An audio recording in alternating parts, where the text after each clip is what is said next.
Hello bachcho, welcome to our YouTube channel. Please do like and share the video, and if the questions are useful for you people in your preparation for JEE mains and of course after that JEE advanced, so please do subscribe the channel also. So now that's the question for today, the question of vector algebra. So let's read it. So vector A, vector B and vector C are non-coplanar unit vectors. Okay, unit vectors. So they are A cap, B cap, C cap, actually equally inclined to one another at an angle, acute angle theta.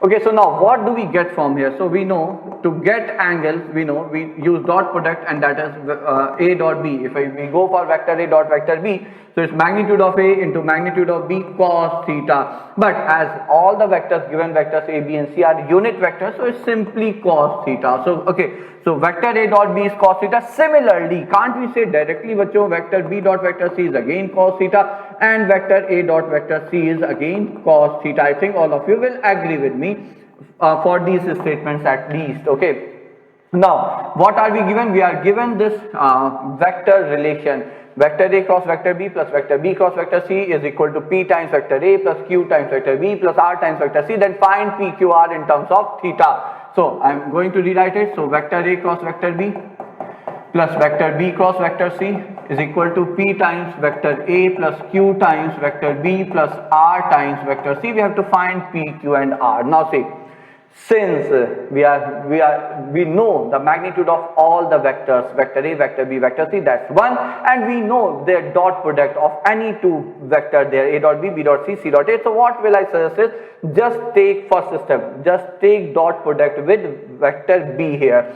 So if I write it here, so A cross B, both the side of course, dot vector B plus B cross C dot vector B is equal to P times A dot B plus Q times B dot B. Chaliye, for the first step I will be writing the entire statement C dot B. Okay, now see, it's a scalar triple product, A cross B dot vector B. Okay, now in STP we know that if two vectors get identical or even collinear, the scalar triple product is 0, so this is 0, and similarly two vectors, vector B and vector B are identical, that is 0. So 0 is equal to, now we know A dot B is cos theta, B dot B, it's a magnitude of B whole square, so it's 1 Q and plus R cos theta. So that's first relation. Now likewise what you can do is, you just multiply both the side by vector A. So I'm not writing it directly, so it will be BCA, B cross C dot A. And in a scalar triple product, we all know if we move in cyclic order, like a scalar triple product of ABC, so if I write it here, we know that scalar triple product of ABC is equal to, you move cyclic order, BCA is equal to CAB, isn't that? So if you take dot product with A, I saw it as taking dot product on the right side, so I said BCA. If you take it left side, you will get ABC directly. So if we take dot product with with dot vector A here, so you will get A, B, C, scalar triple product of vector A, vector B and vector C is equal to A dot A is 1, so P plus Q, B dot A is cos theta plus R cos theta.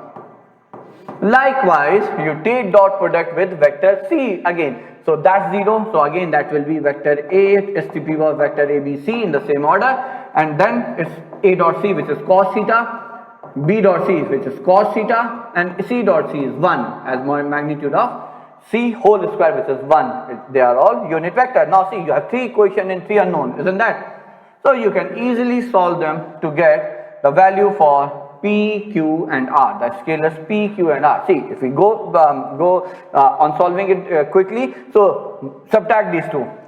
Q cos theta get cancelled. So what do we can see? I'm not going to solve it completely of course, but then to have have an idea here, 1 minus cos theta and then plus R, if we take common, cos theta minus 1. Okay, so it's nothing but cos theta minus 1 into R minus P is equal to 0. So of course, assuming that since theta is an acute angle, so acute means from 0 to 90 both exclusive, neither acute angle includes 0 degree nor it includes 90 degree. So this can't be 0, so that means R has to be equal to P. Now put this value of R in both the first and second equation, and then you get two equation to unknown and then solve it, you get the values of P, Q and R. So that was yet another question based on the vector algebra, the use of cross product, dot product, scale triple product, etc. etc. बच्चों.